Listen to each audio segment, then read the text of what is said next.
कार्यक्रम सिंहासन के संग्राम में मैं हूं आपके साथ हेमंत कुमार। राजस्थान के रण में अगस्त का महीना खास होने वाला है। अगस्त के पहले ही दिन बीजेपी गहलोत सरकार के खिलाफ अब तक के सबसे बड़े अभियान की योजना बना रही है, तो दूसरी तरफ पूर्व बीजेपी के नेता देवी सिंह भाटी ने मोर्चा खोल दिया है। बीजेपी कांग्रेस दोनों पर हमलावर नजर आ रहे हैं और तीसरे मोर्चे की हुंकार भरने का बयान दे रहे हैं और इसके लिए भी 1 अगस्त की ही तारीख तय की गई है। तो वहीं मुख्यमंत्री अशोक गहलोत अपनी सरकार के बचाव के साथ अपने जन कल्याणकारी मॉडल को लेकर के डटे हुए हैं। साथ ही कांग्रेस ने राजस्थान चुनाव को लेकर के बड़ा ऐलान किया है। तो देखिए हमारी आज की एक खास पेशकश, सिंहासन का संग्राम।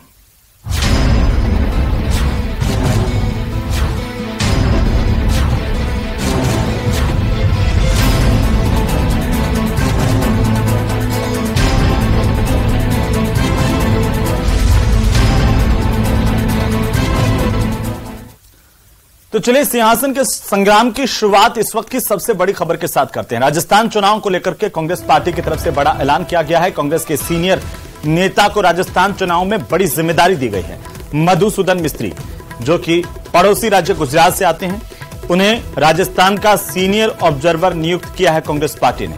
गुजरात के रहने वाले मधुसूदन मिस्त्री के राजस्थान से जुड़े मामले में अहम भूमिका अब होगी। उन्हें कांग्रेस के बड़े रणनीतिकारों में से एक माना जाता है। वहीं शशिकांत सेंथिल को राजस्थान का इलेक्शन ऑब्जर्वर भी नियुक्त किया गया है उनके साथ। तो राजस्थान से राज्यसभा के सांसद रणदीप सिंह सुरजेवाला को मध्य प्रदेश का सीनियर ऑब्जर्वर बनाया गया है। उन्हें जिम्मेदारी मध्य प्रदेश की दी गई है। बहरहाल आपको बता दें कि राजस्थान के लिहाज से सबसे बड़ी जानकारी यह है, मधुसूदन मिस्त्री सीनियर ऑब्जर्वर इलेक्शन के होंगे। राजस्थान चुनाव को लेकर के बड़ा निर्णय आलाकमान का।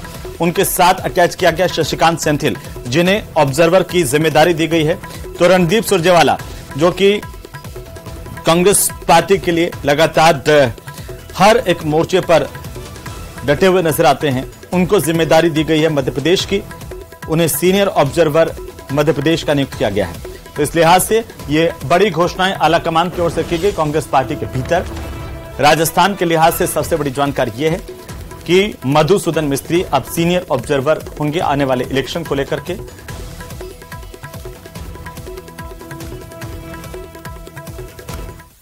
तो वहीं कांग्रेस पार्टी चुनावी रण के लिए बिल्कुल तैयार है। मुख्यमंत्री अशोक गहलोत अपने विकास के दावों के साथ साथ मैदान में डटे हुए हैं। सीएम ने शहरों के साथ ही ग्रामीण विकास का नया मॉडल पेश कर राजस्थान को विकास की राह में नंबर 1 बनाने का दावा किया है। यह खास रिपोर्ट देखिए।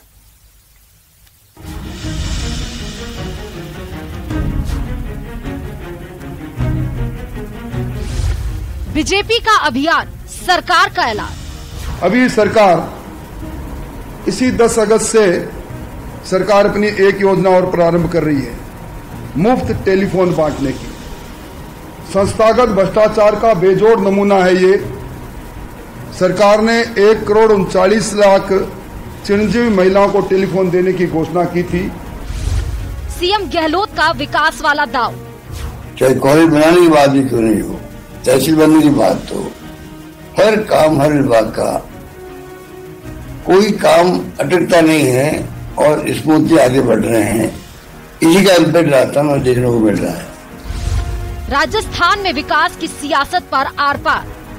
जिस प्रकार से राजस्थान में सड़कों का निर्माण हो रहा है, वो जमाना था हम बहुत पीछे थे राजस्थान वाले सड़कों के मामले में। गुजरात बहुत आगे था। आज हम गुजरात आगे नहीं तो पीछे भी नहीं है। ये तो हमारे मापदंड कह सकते हैं हम लोग रंगों के साथ में। चुनाव से पहले सियासी माहौल बनाने के लिए जब बीजेपी सरकार को घेरने का माहौल बना रही है, तब सीएम गहलोत ने विकास, खासकर ग्रामीण विकास का बड़ा दाव कर बीजेपी के विरोध प्रदर्शन का अपने अंदाज में जवाब दिया। 1,40,000 किलोमीटर सड़कें इन 5 साल के अंदर बनाई जा रही है, जिसमें 60,000 से ज्यादा सड़कें बन चुकी है। ये भी एक रिकॉर्ड है। बीजेपी कांग्रेस पर भ्रष्टाचार का आरोप लगा रही है। आरोप है कि 5 साल में राजस्थान में लोगों की मुसीबतें बढ़ी हैं। ये सरकार सांप्रदायिक तनाव बढ़ाकर अपने वोट बैंक को ढूंढने की कोशिश कर रही है। हम सरकार को बेनकाब करेंगे, इसके संस्थागत भ्रष्टाचार को बेनकाब करेंगे। इन्होंने 100 यूनिट तक की मुफ्त बिजली और 200 यूनिट तक का जो फ्यूल चार्ज मुक्त करने का घोषणा की थी। सबके हाथ में जो बिल आया वो बढ़ा हुआ बिल आया। वहीं सीएम कहते हैं कि हमने आम लोगों की जिंदगी को आसान बनाया है, क्योंकि देश में बढ़ती महंगाई के लिए जो राहत कैंप लगाए गए हैं उससे 1 करोड़ 80 लाख परिवारों को फायदा हुआ है। तो करीब करीब मैं समझता हूँ कि 1 करोड़ 80 लाख परिवार जुड़ चुके हैं। 15-20 लाख परिवार बचे होंगे लगभग, वो जुड़े वहां पर, उससे भी योजनाओं को लाभ लें। इंदिरा गांधी के नाम से शहरी रोजगार योजना शुरू की गई है। 8 रुपए में रसोई, जो इंदिरा रसोई बहुत पॉपुलर हो रही है। अभी तक 2-3 करोड़ लोगों ने खाना खा लिया हुआ वहां पे। अब हम गांव के अंदर कस्बों में खोलने जा रहे हैं इंदिरा रसोई को, जहां ताजा खाना मिलता है आपको। गायों की लंबी रोग आ गया तो 40,000 रुपये प्रति गाय जो मर गई थी उनको दिया गया हाल ही के अंदर। आगे कामधेनु स्कीम बनाकर, योजना बना करके उनका बीमा किया जा रहा है आपके गाँव के अंदर। बीजेपी के नेता ज्यों-ज्यों गहलोत सरकार पर हमला तेज कर रहे हैं, वैसे ही सीएम गहलोत अपना पिटारा जनता के लिए खोल रहे हैं। माना जा रहा है कि अक्टूबर तक राज्य में आचार संहिता लागू हो जाएगी और सीधे तौर पर कहें तो सरकार के पास कुछ वक्त ही बचे हैं। हालांकि सीएम ने पहले भी संदेश दिया है कि चुनाव से पहले अभी लोगों के कल्याण की कई और घोषणाएं हो सकती हैं। Bureau report, news 18 network, Jaipur.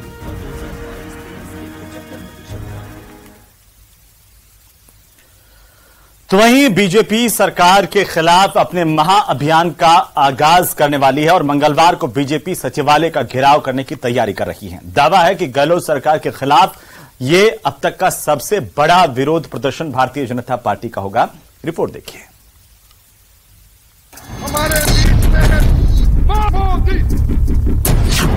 शीर्ष नेतृत्व दे रहा रणनीति को धार, जीत का फुल प्रूफ प्लान हो रहा तैयार।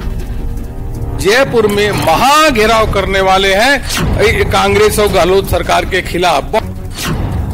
महा घेराव की तैयारी पर कांग्रेस का प्रहार। चाहे नड्डा साहब आ जाए, चाहे बीजेपी का कोई भी राष्ट्रीय नेता आ जाए, हमारे कोई फर्क नहीं पड़ने वाला। राजस्थान में हम सरकार रिपीट करेंगे। अब जनता नहीं होगी गुमराह, जीत का प्लान चढ़ेगा परवान।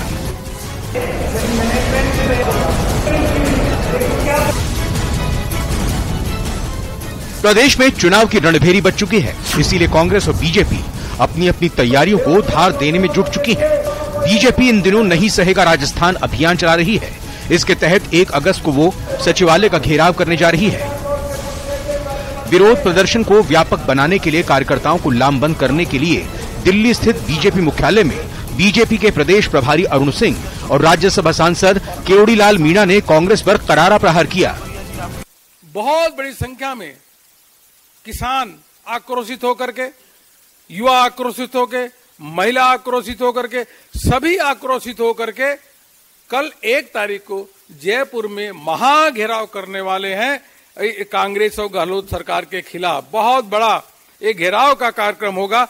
शांतिपूर्वक जाकर के घेराव करने का काम राजस्थान के कोने कोने से आए हुए जनता वह घेराव करेगी। और आपको जानकारी में देना चाहता हूं कि करीबन 200 करोड़ रुपए की फाइलें शासन सचिवालय से जल जीवन मिशन की घोटाले की गायब कर दी। राजस्थान में अब तक 17 परीक्षाएं हुई हैं। 17 परीक्षा के सारे पेपर लीक हुए हैं और करीबन 1 करोड़ 12 लाख बेरोजगार युवाओं ने एप्लीकेशन दी थी, जिसमें से 67 लाख जवानों ने परीक्षा दी थी और सारे पेपर लीक होने के कारण बच्चे, जवान बेरोजगार निराश हैं। बीजेपी कांग्रेस पर प्रहार को चुनावी समर में जीत का आधार मानती है। तभी बीजेपी सांसद रंजीता कोली न्यूज़ 18 से खास बातचीत में 1 अगस्त के महाघेराव में प्रदेश के कोने कोने से लाखों कार्यकर्ताओं के जयपुर पहुंचने का दावा कर रही हैं। अभी जनता और कार्यकर्ता उत्साह से लगे हुए सचिवालय का घेराव करने के लिए।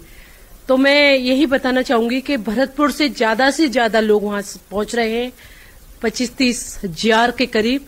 आप ये देखिए कि कुछ लोग कांग्रेस के नेता कहते हैं कि हम भी हिंदू हैं। मैं सोचता हूं उनको अपना चेहरा, सही चेहरा जनता के बीच में, असली चेहरा 4.5 वर्षों में लोगों ने देख लिया है। क्या कारण है? भारतीय जनता पार्टी की सरकार 36 कौम के लोगों के लिए काम करती है। देश के यशस्वी प्रधानमंत्री ने हमेशा कहा है, सबका साथ, सबका विकास, सबका विश्वास। लेकिन कहीं कहीं तुष्टीकरण का इतना प्रभाव राष्ट्र में दिखता है कि आज मुहर्रम के त्योहार पर जुलूस निकल सकता है, लेकिन हिंदू त्योहार पर कोई डीजे बजता है, जुलूस निकलता है तो उसको रोक दिया जाता है। इसी 10 अगस्त से सरकार अपनी एक योजना और प्रारंभ कर रही है, मुफ्त टेलीफोन बांटने की। संस्थागत भ्रष्टाचार का बेजोड़ नमूना है ये। सरकार ने 1,39,00,000 चिरंजीवी महिलाओं को टेलीफोन देने की घोषणा की थी। अब 10 अगस्त से 400 कैंपों के माध्यम से 40 लाख महिलाओं को ये टेलीफोन दे रहे हैं, और ये टेलीफोन वो दे रहे हैं जो Samsung A3 core Galaxy phone वो सरकार बांट रही है। बीजेपी के दावों के उलट मंगलवार को जयपुर में आयोजित होने जा रहे महाघेराव पर कांग्रेस सवाल खड़े कर रही है। कैबिनेट मंत्री प्रताप सिंह खाचरियावास खम ठोक कर कह रहे हैं कि बीजेपी विपक्ष की भूमिका निभाने में पूरी तरह विफल साबित रही है। मंत्री भजनलाल जाटव और बीडी कल्ला के मुताबिक गहलोत सरकार जनता की उम्मीदों पर पूरी तरह खरी उतरी है। सब सभाएं फेल हुई है इनके सबसे बड़े नेता है, उनकी सभा भी फेल हुई। सभाओं में भीड़ नहीं हो रही। हमारी सभाओं में भीड़ है, हमारे महंगाई राहत कैंपों में भीड़ है, हमारे प्रशासन शहरों के संग गांव के संग अभियान में भीड़ है। सब जगह लोग कांग्रेस पर भरोसा कर रहे हैं और आप ये मानकर चलना, सरकार राजस्थान में कांग्रेस की रिपीट करेगी। लोगों का कांग्रेस के प्रति भरोसा बढ़ा है। जयपुर में मंगलवार को किए जाने वाले सचिवालय महाघेराव बीजेपी के लिए प्रतिष्ठा का प्रश्न बना हुआ है। यही कारण है कि महाघेराव को सफल बनाने के लिए मंडल स्तर से लेकर प्रदेश स्तर तक के नेता जुटे हुए हैं। गौरतलब है कि 13 जून को बीजेपी के सचिवालय घेराव को उम्मीद के मुताबिक कामयाबी नहीं मिली थी। ऐसे में 1 अगस्त को आयोजित किए जाने वाले महाघेराव को लेकर बीजेपी के तमाम नेता जोर शोर से जुटे हुए हैं। Bureau report, news 18 Rajasthan.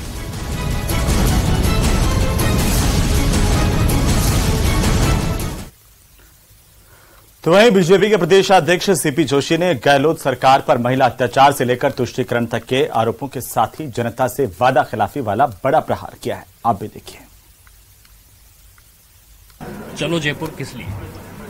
चलो जयपुर महिला के सम्मान के लिए, भ्रष्टाचार को समाप्त करने के लिए, युवाओं का वादा निभाने के लिए, किसानों के साथ वादा खिलाफी सरकार को हमेशा हमेशा के लिए विदा देने के लिए, बढ़ती दुष्कर्म की घटनाओं पर विराम लगाने के लिए, इन दरिंदों को, इन भेड़ियों को जिन्होंने भ्रष्टाचार किया है, महिलाओं के साथ दुराचार किया है, ऐसे लोगों को सलाखों के पीछे डालने के लिए।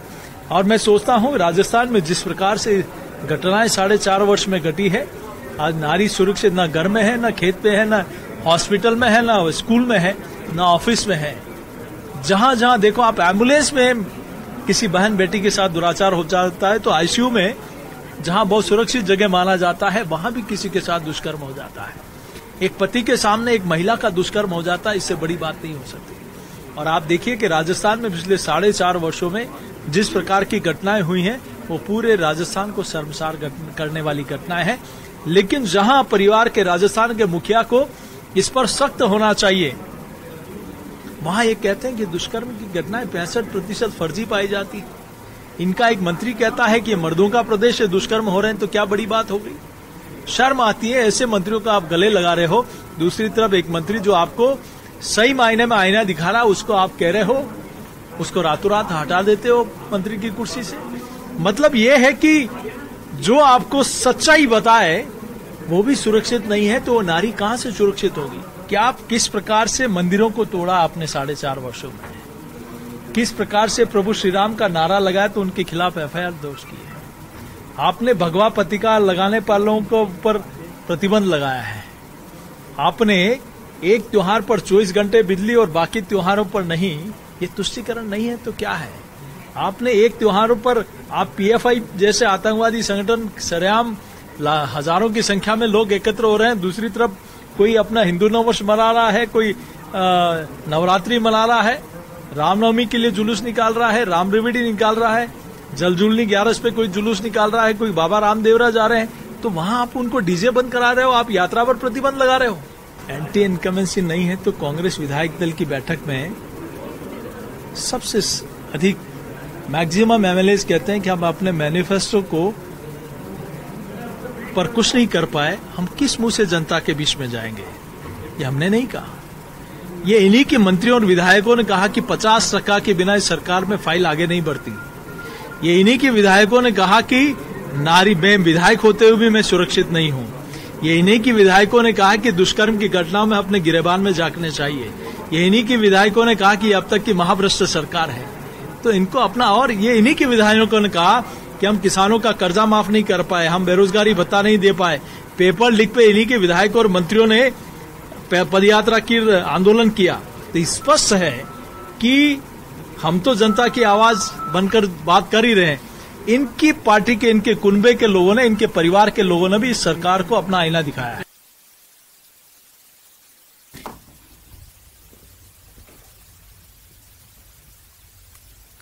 तो फिलहाल वक्त एक छोटे से ब्रेक का, जल्द लौटेंगे, आप बने रहिए हमारे साथ।